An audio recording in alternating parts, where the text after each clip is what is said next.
ভাই আমি 8:30 থেকে দাঁড়িয়ে আছি লাইনে।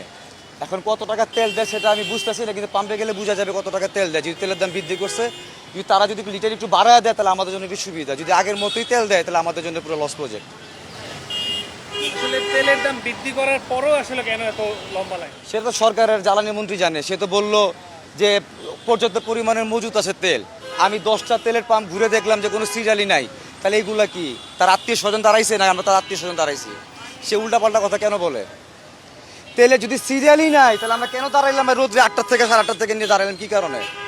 আর বইরা বেশি যদি যেহেতু তেলের দাম বাড়েছে আমরা সবাই জানতাছি, দেখতেছি, বুঝতেছি, এটা নিয়ে কোনো আক্ষেপ নাই।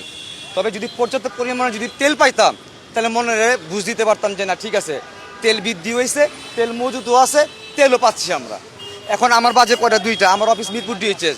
আমি তেল নেব নাকি অফিসে যাব? এখন তার ঘন্টাখানিক পরে আবার অফিস ছুটি।